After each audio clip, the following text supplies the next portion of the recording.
Đầu tiên, hôm nay chúng ta sẽ giải quyết một số thứ. Nó liên quan đến việc nghe và phân biệt âm khi nghe. Thì thường là trong cái quá trình nghe ấy, là có những cái chỗ mà chúng ta cần để ý ấy, là chúng ta không phải là đọc ra cái từ đó là mình loát ra được cái nghĩa của nó là mình sẽ giải thích được, mình sẽ giải quyết được. Thực ra trong cái quá trình nghe, các bạn thấy đầu tiên là mình sẽ phải kiểm tra về âm tiết, mình đã lọc được đúng âm tiết chưa. Và một trong những thứ rất quan trọng là khả năng tăng cái mức độ lọc âm tiết của mình. Tức là ví dụ đầu tiên người ta cho mình một từ như là vélo thì mình hoàn toàn có thể đọc lại vélo. Nhưng mà tiếp theo người ta tăng thêm một chút nữa, le vélo là 3 âm tiết thì mình vẫn đọc theo được le vélo. Tiếp theo le vélo noir vẫn đọc theo được. Le vélo noir et rouge, le vélo noir et rouge thì vẫn có thể đọc được. Le vélo extrêmement beau noir et rouge, le vélo extrêmement beau noir et rouge. Le vélo extrêmement beau importé de la France. Le vélo extrêmement beau importé de la France. Le vélo extrêmement beau importé de la France. Cái xe đạp vô cùng đẹp được nhập khẩu từ Pháp. Thế vậy thì đến cái đoạn đó là bắt đầu chúng ta thấy mình có vẻ cuống rồi. Và mình bị cái tình trạng là mình không có nghe được kịp hết tất cả các âm. Và nên là một trong những thứ đầu tiên cơ bản là nghe được, tức là nghe được cái số lượng âm tiết nó tăng dần lên. Và cũng tương tự với việc là đọc được, tức là đọc với số lượng âm tiết nó tăng dần lên. Và sau đó mới nói là cái tốc độ nó tăng dần lên. Và nếu như mà bây giờ cái cụm từ dài đó mà đến B2 mà mình chỉ mới nghe được khoảng 2 âm, 3 âm rồi mình dừng lại. Và cái quá trình ghi chép nữa, thế nếu mà trong cái quá trình ghi chép mà mình không thể mà kéo tắt để mà xử lý được từng đó âm thì thường là chúng ta sẽ không có nghe được.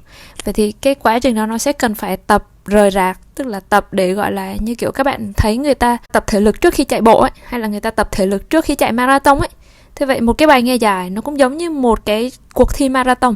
Và bây giờ mình sẽ phải tập thể lực trước. Thế vậy các bạn quan sát những cái người ta tập marathon, người ta làm như thế nào? Người ta không phải là ngày nào người ta cũng chạy 10 cây số, nhưng người ta cần phải duy trì một cái độ bền nhất định. Ví dụ người ta chia ra khoảng 1 cây số, 2 cây số người ta cần chạy nhanh thì người ta sẽ tập duy trì như thế. Và những cái đoạn người ta cần tập cơ, cần tập đấy các thứ thì người ta sẽ kết hợp nhiều bài tập nhỏ. Và thực ra đối với kỹ năng nghe mình cũng cần phải xử lý nhiều cái bước nhỏ như thế, chứ không phải là cứ bật lên nghe là xong. Bởi vì cái tai của chúng ta nó sẽ không đủ nhạy như thế được. Còn mà muốn cái tai nó nhạy lên được thì nó cũng giống như việc là chân không thể tự dưng chạy nhanh được. Cần phải bổ sung thể lực và bằng nhiều cách và bằng nhiều cái bài tập nhỏ. Nên thậm chí là kể cả những cái bài tập rất nhỏ như là bài tập phân biệt âm tiết này, hay là những cái kiểm tra về phát âm của từ vựng này, hay là cách nối âm này, hay là cái cách truyền âm này, hay là những cái chỗ mà ngữ điệu các thứ này thì chúng ta cần phải chia nhỏ ra và tập luyện thường xuyên để mà hiểu được cái cảm giác thực sự đối với một cái nội dung nghe. Vậy chỗ này chúng ta để ý những cái chỗ mà nó chuyển đổi từ động từ sang danh từ các thứ chẳng hạn. Entreprise, entreprise và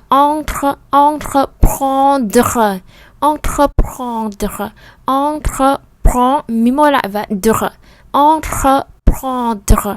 Tập đủ thường xuyên là gì? Tập đủ thường xuyên để có cái cảm giác về cái âm nó đã được chuyển đổi như thế nào. Ví dụ nó khác với entreprendre. Thế vậy các bạn sẽ không ra được và sẽ không cảm giác được người ta đang đọc cái gì. Nhưng mà người ta đọc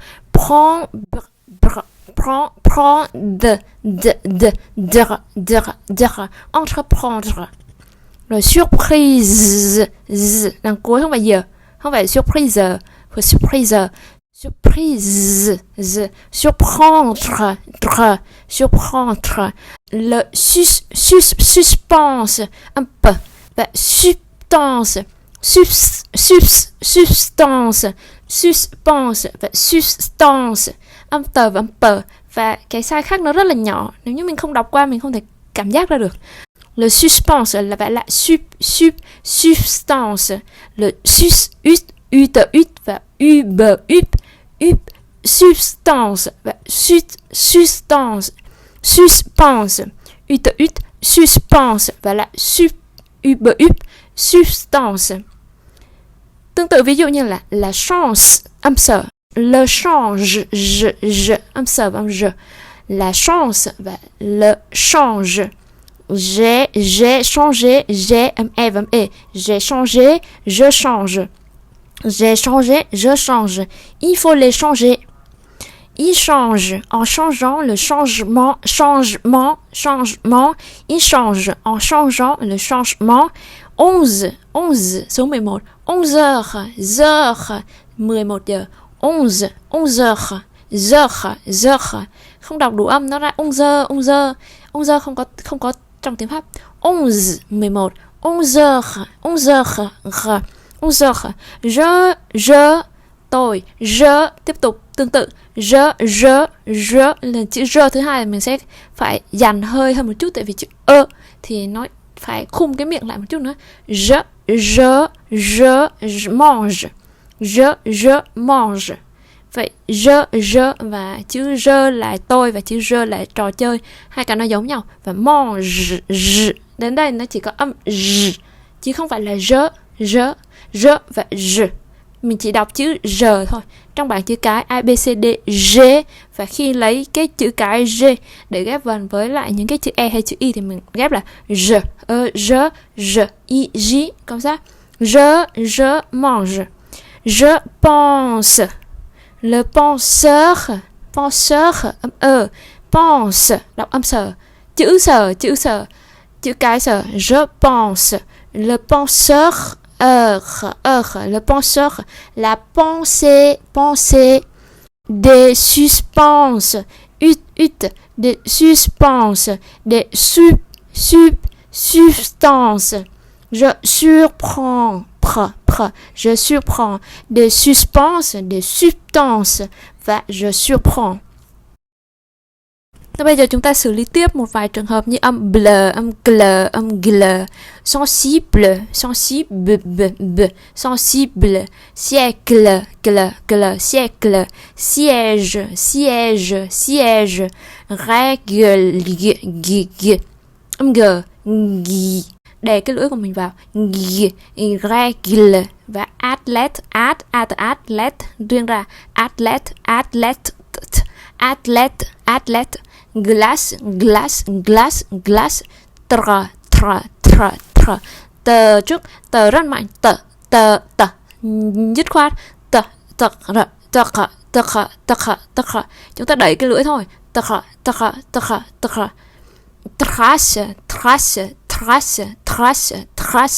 trace, tờ trước rồi sau, và không để nó ra thành âm tờ rồi mà là trace, tasse, grâce, chaque, sac,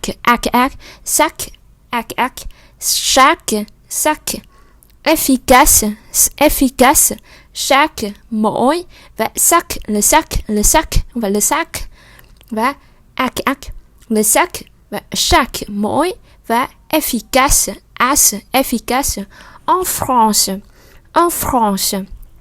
En France, và enfant, con nít chẳng hạn. Enfant en France, phờ trước rồi sau, phờ. Âm r bằng môi dưới, âm phờ bằng môi trên, phờ. France, en France, enfant, franchement, France là nước Pháp, và franchement, une branche, âm sờ. Il déclenche, il déclenche, và entre, chứ không phải prend, mí môi lại, prend, mí môi thật chặt và đọc ra âm r, prendre, sensible, siècle, siège, sensible, siècle, siège, règle, athlète, glace, trace, tasse, grâce, chaque, sac, efficace. En France, franchement, une branche, il déclenche, và entreprendre. Tiếp theo chúng ta để ý những cái từ dài, và trong những cái từ dài này, việc đầu tiên là mình phải xác định được âm tiết đã. Rồi sau đó mình mới nói là mình đọc được hay không, chứ không mình đọc nửa từ rồi mình bỏ. Để sensible rồi đến đó thì không ai hiểu nó đang là cái gì. Mà thường chúng ta phải đi giải quyết tách âm tiết ra. Ví dụ như là âm mũi có không, âm s, âm sờ, âm giờ, âm tờ đọc như thế nào. Rồi sau đó mình mới ghép vào từng trường hợp. Ví dụ như đầu tiên chúng ta có là một chữ S, hai chữ S, ba chữ S, và ba chữ S này lại có cái trường hợp mình đọc âm giờ. Thế vì mình đọc âm giờ bởi vì là chữ S đó nó nằm ở giữa hai nguyên âm. Thế nên là sensibiliza, N đọc là on, sensibiliza, và sion chứ không phải tion. Sensibilisation, on, i, ba chữ i, a, ion. On là 1, i là 2, i là 3, i là 4, a là 5, i là 6, ion là 7. Vậy thì sensibilisation, sensibilisation, sensibilité,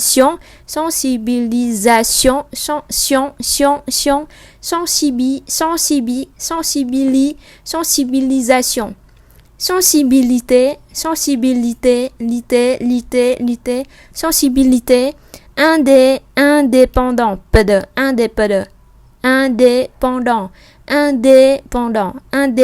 phải indépendant, không phải indépendant.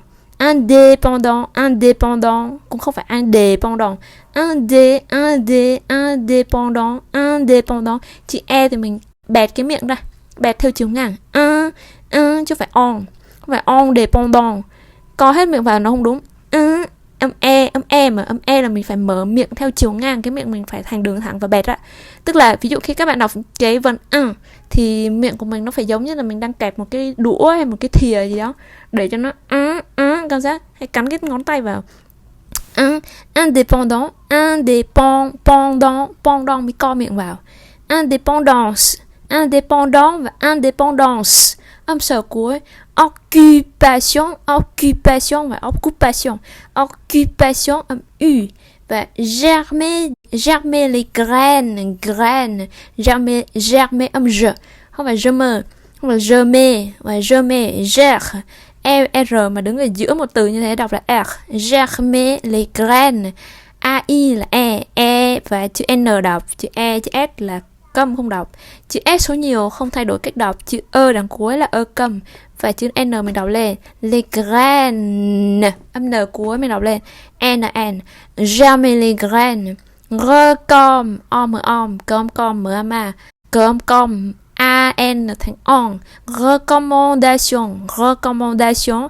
Tiếp theo on với N mình đọc là on, âm mũi on, rồi er ở cuối mình đọc e. Reconcilier, reconcilier. Tương tự bên kia chúng ta có là u và i mình đọc là uy, âm i. Continuité, chứ không phải continuité.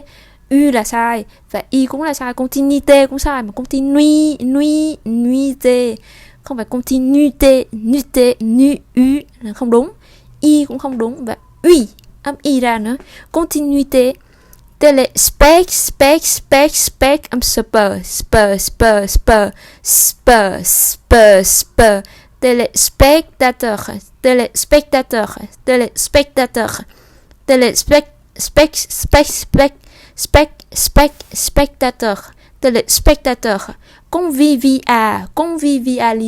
Convivialité. Tiếp theo là nối, les éléments audiovisuels, âm giờ. Les éléments audiovisuels. Tiếp theo les espaces, chứ không phải là les z mà là zes, âm sờ mình phải đọc lên les espaces médiatisés, télévisuels, fonctionnalité, on chứ không phải on thì khi các bạn chỉ nhìn thấy là một chữ n và chữ o và kết thúc ở đó, còn đây này on này người ta nối sang n và đọc như tiếng Việt á, fonctionnalité, không phải fonction, cũng không phải fonction âm mũi, mà là fonctionnalité. Imaginaire, âm r cuối, imaginaire.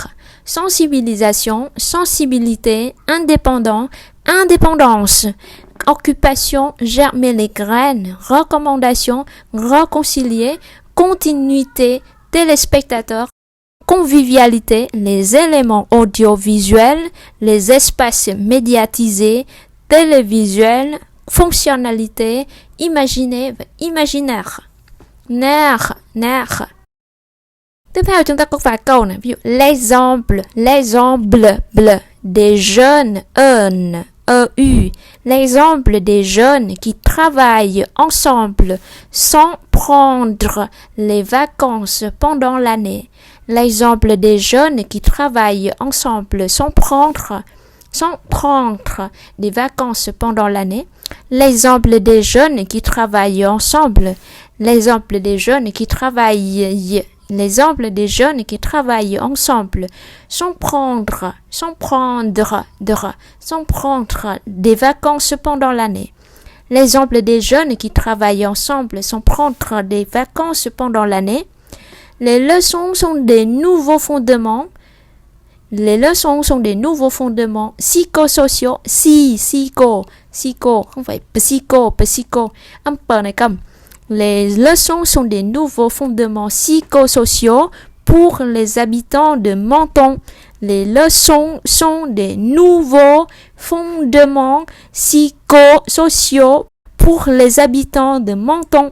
Các bạn ví dụ có âm on và âm on không giống nhau được. Là từ chữ xăng này thành son này và sông này thành sông này. Không thể giống nhau được. Tức mình phải lấy từ gốc từ tiếng Việt. Nếu mà mình đọc cho nó thành một ấy, thì lại khác gì là mình đọc tiếng Việt là tăng động thì mình đọc thành tông động. Tại vì tăng động thì tòn, co miệng lại từ chữ tăng này, đọc được cái khẩu hình, đọc được cái âm của chữ tăng rồi. Xong mình chỉ co cái môi của mình lại để cho thành tòn. Và một bên này tông này và tông, tăng tông.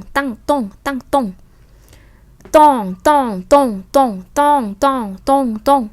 Đọc để cho nó có cảm giác được hai chữ khác nhau đi đã.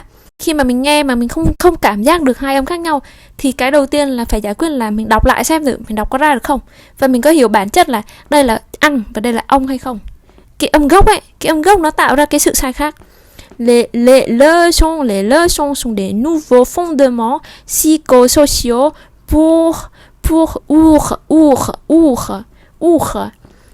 les habitants de Menton chứ không phải Menton, hai cái khác nhau. Mon bẹt miệng là Menton, tông là co lại, co rúm hẳn cái môi dưới lại.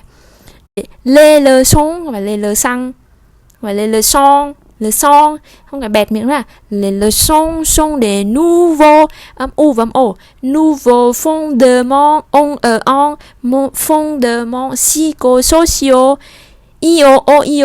psychosociaux pour les habitants, pour les habitants de Menton. Les leçons sont des nouveaux fondements psychosociaux pour les habitants de Menton. Câu đầu tiên là l'exemple des jeunes qui travaillent ensemble sans prendre des vacances pendant l'année. Câu phía dưới là elles passeront bel et bien. Elles passeront bel et bien les examens de la fin semestre avec une note de 15 sur 20. Elles passeront bel et bien les examens de la fin semestre avec une note de 15 sur 20.